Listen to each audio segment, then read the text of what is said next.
Je vous en prie, asseyez-vous, prenez place. Nous allons.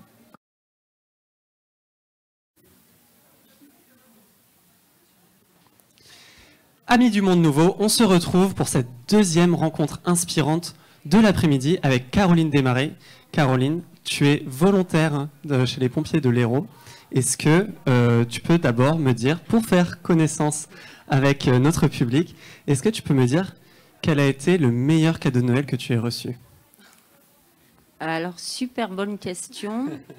Je crois que le meilleur cadeau, ou les meilleurs cadeaux, c'est celles qui sont faites par mes enfants.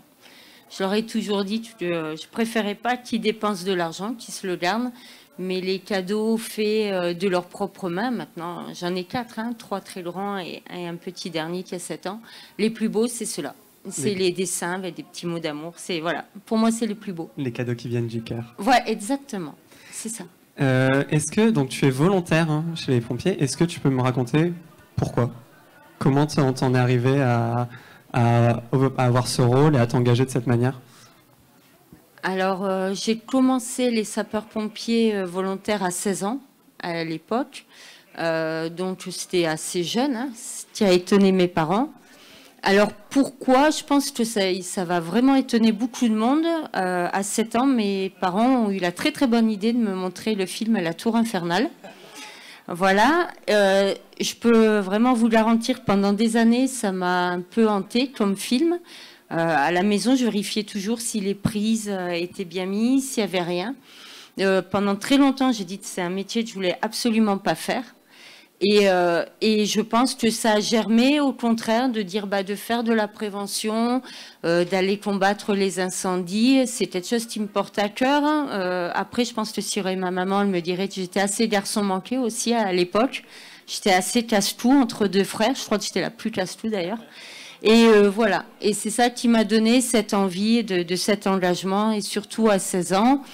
Et le fait de me retrouver, alors il y a vraiment longtemps, il y avait beaucoup de garçons, c'est beaucoup plus féminisé maintenant, mais je me retrouvais un peu dans mon cocon avec mes frères. Et voilà, et c'est ça qui a grandi et qui a continué à cheminer. Et donc là, tu es volontaire, c'est quoi la différence entre les pompiers volontaires et les pompiers professionnels? Alors tout simplement, c'est un contrat, les professionnels, c'est leur profession. Donc, c'est des gardes qui vont répéter tous les mois avec le salaire qui va en conséquence. C'est de la fonction publique. Alors que les sapeurs-pompiers volontaires, on a un contrat, évidemment, qui est renouvelable à peu près tous les 5 ans.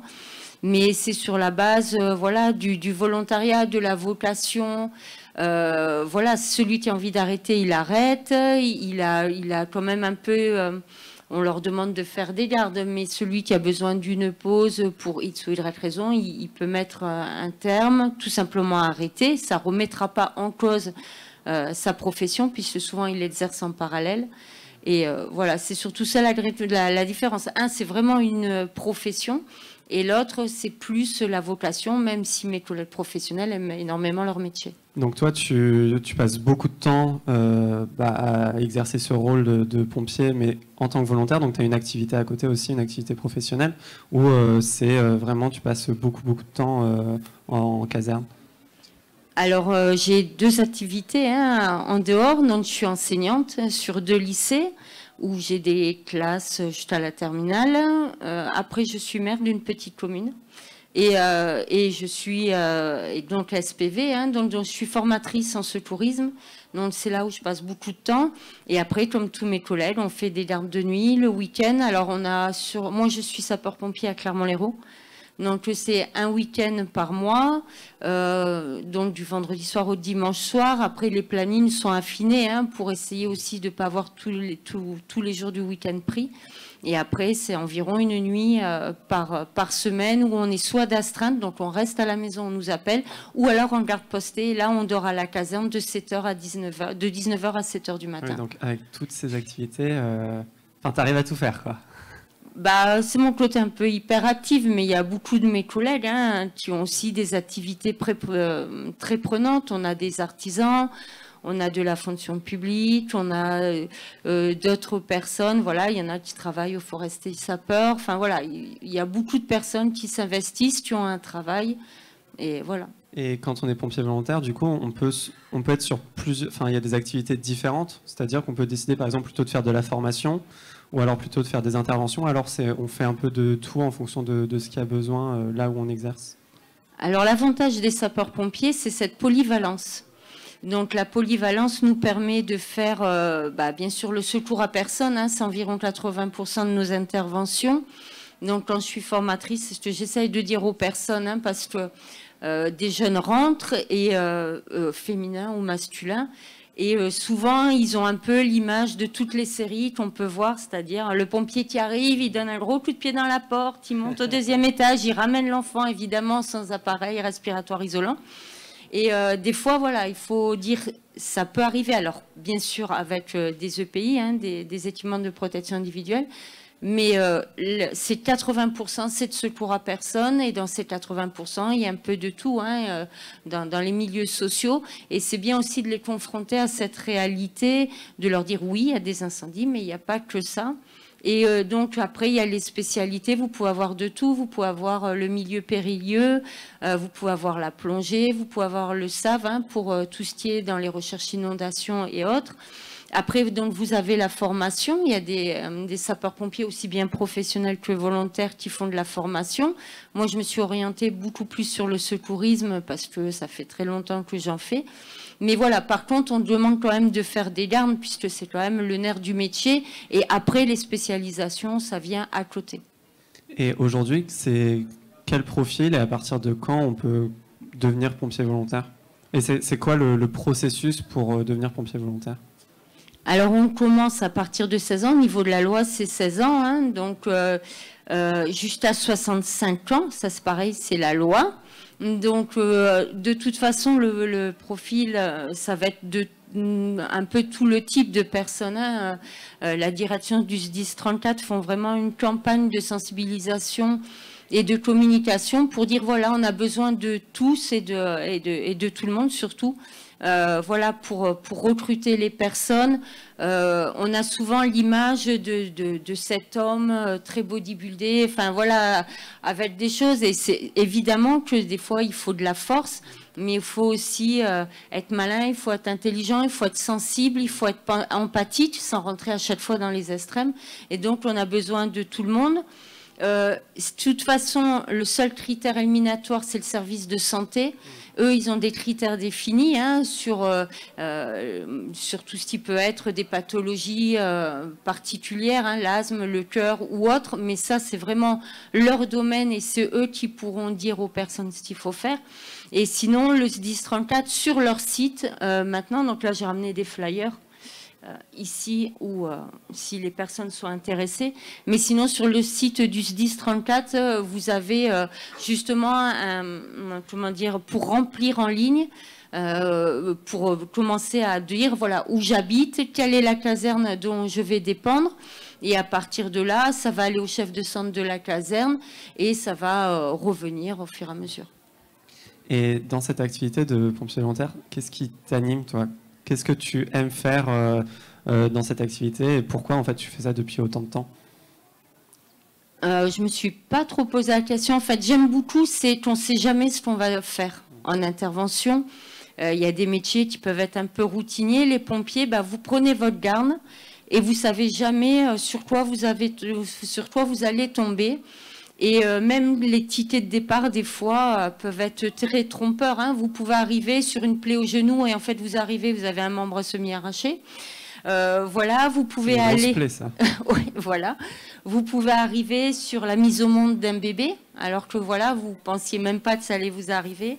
Ça t'est déjà arrivé, ça, du coup? Oui, 2 fois, et c'est des moments très magiques. Vous êtes très fiers de rentrer chez vous avec cette sensibilité, encore plus quand vous êtes maman.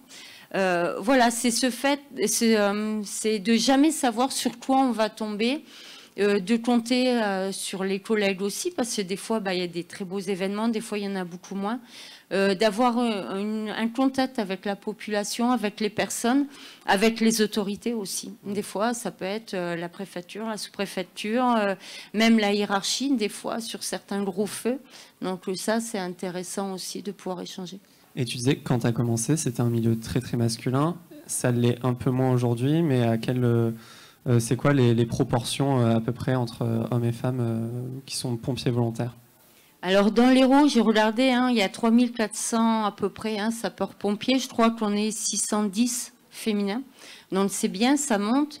Donc, quand j'ai commencé, évidemment, les discours étaient un peu plus extrémistes. Hein. C'était beaucoup plus... une femme n'est pas capable, une femme... Enfin, voilà. Il y avait toujours des personnes un peu plus intelligentes. Maintenant, je pense qu'avec le temps, depuis... Ça fait quand même 20 ans que j'ai continué, mais entre 16 ans et un certain temps, j'ai dû arrêter par rapport à ma carrière et à mes enfants. Mais maintenant, les gens, quand même... sont quand même plus intelligents sur ce qu'on est capable d'amener et faire. Et je pense aussi que les femmes, les jeunes filles, ont aussi un caractère beaucoup plus trempé, où voilà, maintenant, elles ont aussi le répondant et de savoir envoyer aussi les choses, quoi, de dire, mais toi, tu peux être fatigué, moi, je peux être fatiguée, ça n'a rien à voir avec le sexe de la personne. Donc là, ça va plutôt dans le bon sens en termes de parité, on s'approche, ça grandit aussi. Et peut-être qu'aussi, il y a des personnes comme toi, par exemple, qui vient parler aujourd'hui, qui peut permettre à des jeunes femmes de se rendre compte que pour elles aussi, c'est accessible. Et c'est quelque chose qui est important, peut-être aussi pour toi, de montrer que, en fait, en tant que femme, on peut très bien aller faire ce travail et faire cette activité. Et même si, en effet, ça a pu être un peu compliqué parce qu'il y avait des remarques sexistes, etc. Aujourd'hui, en fait, ça change et au contraire, il faut faire de la place aussi pour ces nouvelles personnes. Ça change, je pense, aussi grâce à la direction du SDIS 34 qui quand même mettent qui mettent en place des éléments pour qu'on se sente bien, des cellules d'écoute aussi, si vraiment il y a des problèmes. Olivier Arnaudin fait beaucoup ce travail pour défendre aussi la féminisation, pour l'accès au grade. Voilà, j'étais nommée officier, par exemple, il n'y a pas longtemps. Bravo. Merci. Donc voilà, on essaye quand même de mettre en place. Et en effet, il faut savoir aussi, donc des jeunes femmes, même des jeunes hommes, mais beaucoup de jeunes femmes, des fois, disent, moi, je ne peux pas faire pompier parce que moi, l'incendie me fait peur. Le feu, c'est vrai qu'on le voit encore plus l'été, c'est quand même des choses imprévisibles où il faut faire attention. Maintenant, il y a des doubles parcours qui sont possibles, c'est-à-dire de dire aux femmes ou aux hommes, parce qu'il y en a aussi, de dire, si vous voulez pas faire l'incendie, ok, maintenant vous pouvez faire que du secours à personne, et ça c'est possible. Ce qui n'était pas il y a quelques années. Donc des personnes peuvent s'engager, faire du secours à personne sans toucher au véhicule incendie. Donc ça peut rassurer aussi et faire rentrer des personnes. De toute façon, on l'a dit tout à l'heure, c'est 80% de secours à personne. Donc voilà, après je peux entendre que c'est difficile pour les plannings à mettre en place, de dire là il y a autant de personnes qui font pas d'incendie, d'autres qui en font, donc c'est pas facile pour l'organisation au niveau d'un casernement. Mais en tout cas, il faut s'adapter aussi à la réalité du terrain et au profil des personnes qu'on a, et des personnes des fois qui sont très chouettes et qui sont écartées. Et est-ce que tu as des moments dans ta grande expérience de pompier volontaire, des moments qui t'ont marqué, qui resteront, qui t'accompagneront tout le temps, et auxquels tu penses quand tu penses à ton expérience de pompier volontaire? S'il y aurait deux moments marquants, évidemment, c'est quand c'est le décès, et encore plus quand c'est le décès de jeunes. Voilà, des fois, c'est pas facile parce qu'on se prend quand même de plein fouet la famille. Quand ça peut être un accident, un suicide ou autre, on a de suite la réaction familiale. Quand c'est des parents, c'est très violent. Hein. Donc là, c'est important de rentrer en caserne, d'en parler. Il y a des cellules d'écoute qui se font au niveau du SDIS. Ça, c'est le service médical qui s'en occupe. Donc on n'est quand même jamais laissé seul là-dessus. Et un grand feu que j'avais fait en renfort à Marseille, où le feu était quand même très virulent. J'ai couru, je sentais bien les flammes derrière, et en courant, je me disais, je ne vais pas mourir aujourd'hui, je ne vais pas mourir aujourd'hui. Et voilà, ça m'a marqué pendant un mois, où rien que l'odeur du barbecue, c'était impossible pour moi. Mais pareil, en parlant, discutant, relativisant, et puis voilà, de faire un break de 15 jours, 3 semaines, de se reposer, se ressourcer, et après voilà. Mais il y a tellement de moments formidables qui sont vécus en caserne, des fous rires, parce qu'il faut savoir, on peut être de garde à un anniversaire, un 25 décembre, un 1er janvier, voilà. Et c'est un engagement fort, hein. Oui, voilà, c'est un engagement fort, mais comme on le fait quand même avec des collègues qu'on s'apprécie, voilà, ça renforce cette cohésion d'équipe et ça fait, entre parenthèses, une deuxième famille, pour oui, des ça, fois. Une deuxième famille. Oui. Est-ce qu'on va ouvrir les questions à la salle, hein. Est-ce que vous avez des questions pour Caroline sur son activité de pompier volontaire? On a abordé pas mal de sujets déjà, mais n'hésitez pas à lever la main si vous avez des questions spécifiques. Est-ce qu'il y a un micro qui peut tourner ou pas? Il y a un micro juste derrière. Merci beaucoup, Jenny. Oui, bonjour. La question que je voulais poser sur le personnel, il y a apparemment besoin de personnel. Le fait que vous soyez, je n'ai pas le chiffre exact, 3400 et quelques, oui, je à crois. peu près volontaires, oui, et 615, je crois, ouais. Professionnels. D'accord. J'aurais aimé savoir si, comment dire, les durées et les services que vous faites, ce sont toutes les semaines. Votre engagement, il est vraiment sur toutes les semaines, ou il y a des semaines où vous faites rien et d'autres où c'est beaucoup plus chargé? Alors, ça dépend du personnel, justement, je pense. Ça dépend du fonctionnement des casernes. Des petites casernes en milieu rural, ils n'ont pas du tout, par exemple, le fonctionnement que nous, on peut avoir à Clermont-Lérault ou qu'ils peuvent avoir, par exemple, Montpellier, Sète, Béziers. C'est vraiment des fonctionnements différents. Il y en a qui fonctionnent que sur astreinte, donc ils sont toujours chez eux et ils peuvent intervenir ponctuellement. Et il y a certains petits villages, ils n'interviennent pas beaucoup dans l'année ou dans la semaine. Quand vous avez des centres plus grands, Pézenas, Clermont-Lérault ou d'autres, évidemment, ça risque, là, voilà, le fonctionnement, quand les personnes sont recrutées, on leur dit, si maintenant il y a une profession particulière qui peut faire que la personne prend moins de garde, c'est un accord avec le chef de centre, avec le chef d'équipe, pour dire, voilà, cette personne est très motivée.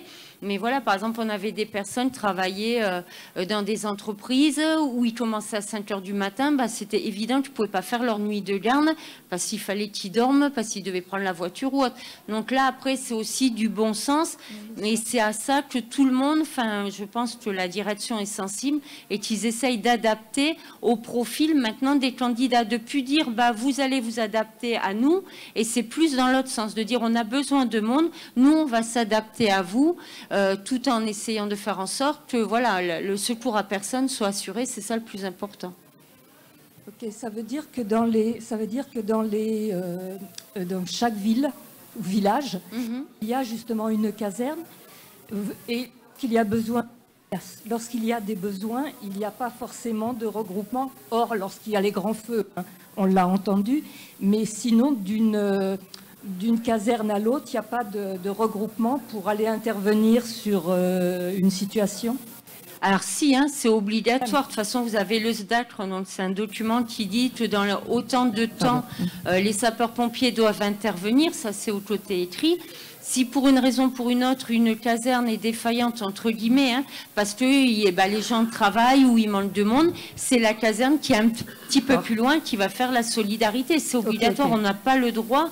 C'est une mission de service public, donc on est obligé d'aller intervenir. Donc c'est souvent les casernes plus aux alentours qui vont, dans ces cas-là, venir. C'est pour ça qu'on a besoin de monde. Oui, parce qu'un massage cardiaque doit se faire rapidement, certaines formes d'AVC doit avoir du monde. Donc plus on aura des premiers répondants, c'est-à-dire plus il y aura de monde. Donc c'est pour ça la nécessité d'avoir ce double parcours de secours à personne. Même si on a 2 personnes, puisqu'on peut le faire en premier secours à 2, on intervient.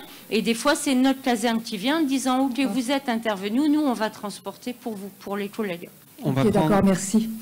Merci beaucoup. On va prendre peut-être une dernière question. Oui, j'avais une question par rapport à quand on décide de devenir volontaire. Est-ce qu'il y a une formation qui nous est donnée, notamment sur les premiers soins, les choses comme ça? Alors oui, c'est obligatoire. Donc pour le premier secours, donc pour être dans une ambulance, il faut au moins 2 formations. Le premier secours et l'équipier VSAV. Les 2, c'est 5 jours. Donc maintenant, on travaille beaucoup pour des conventions employeurs, c'est-à-dire pour que ça soit laissé à votre disposition si des personnes le prennent sur leur congé, elles sont rémunérées par la vacation horaire. Donc oui, il y a ces formations-là. Et si vous faites de l'incendie, également, vous aurez une formation. On ne lâche pas les personnes dans des véhicules. Ils ont besoin de pouvoir intervenir. Ils ont besoin de savoir ce qui les attend, d'avoir quelques photos. Voilà. Et après, quand ils seront en caserne et dans les véhicules, de toute façon, ils sont guidés, accompagnés. Le but, c'est de faire la pédagogie, la bienveillance tout au long de l'intervention. Merci beaucoup. Eh bien, chers amis, c'était Caroline Desmarais, pompier volontaire. Merci beaucoup, Caroline, d'avoir été cette deuxième rencontre inspirante de l'après-midi. Merci beaucoup. On se retrouve dans 2 petites minutes. On fait une petite pause et on parlera du Shift Project et des shifters et de comment on transforme la société à l'aune de la catastrophe écologique. Ça va être fun. Restez là.